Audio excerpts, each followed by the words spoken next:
hand. "I wish you the best, Min. Let's keep in touch." Min took her hand back. "You're not feeling any pain in your left arm, are you?" "No," David said, frowning at her. "Pity," Min said, and went back to her friends who were watching them from the far end of the room.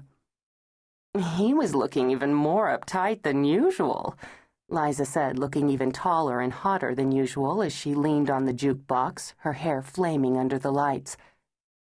David wouldn't have treated Liza so callously. He'd have been afraid to. She'd have dismembered him. Gotta be more like Liza, Min thought, and started to flip through the song cards on the box. "Are you upset with him?" Bonnie said from Min's other side, her blonde head tilted up in concern. David wouldn't have left Bonnie either. Nobody was mean to sweet little Bonnie. "Yes, he dumped me." Min stopped flipping. Wonder of wonders, the box had Elvis. Immediately it seemed a better place. She fed in coins and then punched in the keys for Hound Dog. Too bad Elvis had never recorded one called Dickhead. "I knew I didn't like him," Bonnie said. Min went over to the roulette bar and smiled tightly at the slender bartender who was dressed like a croupier. She had beautiful, long, soft, kinky brown hair, and Min thought, that's another reason I couldn't have slept with David. Her hair always frizzed when she let it down, and he was the type who would have noticed. "Rum and Coke, please," she told the bartender. Maybe that was why Liza and Bonnie never had man trouble. Great hair. She looked at Liza, racehorse thin in purple zippered leather, shaking her head at David with naked contempt. Okay, it wasn't just the hair. If she jammed herself into Liza's dress, she'd look like Barney's slut cousin. "Diet Coke," she told the bartender. "He wasn't the one," Bonnie said from below Min's shoulder, her hands on her tiny hips. "Diet rum, too," Min told the bartender, who smiled at her and went to get her drink. Liza frowned. "Why were you dating him anyway?" "Because I thought he might be the one," Min said, exasperated.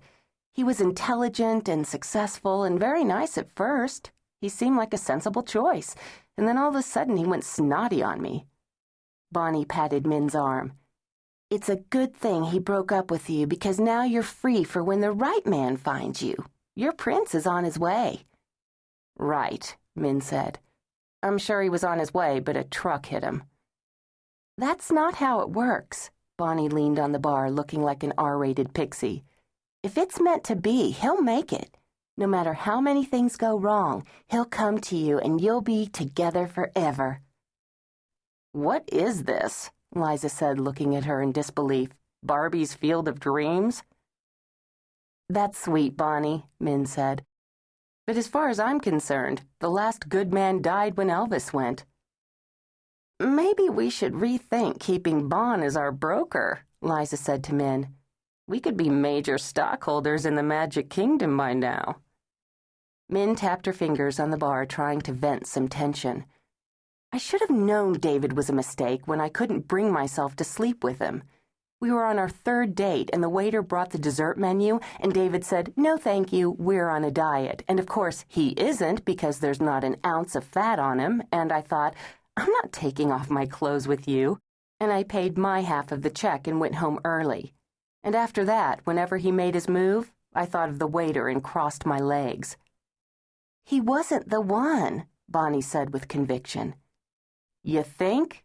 Min said, and Bonnie looked wounded. Min closed her eyes. Sorry, really sorry. It's just not a good time for that stuff, Bon. I'm mad. I want to savage somebody, not look to the horizon for the next jerk who's coming my way." "Sure," Bonnie said. "I understand."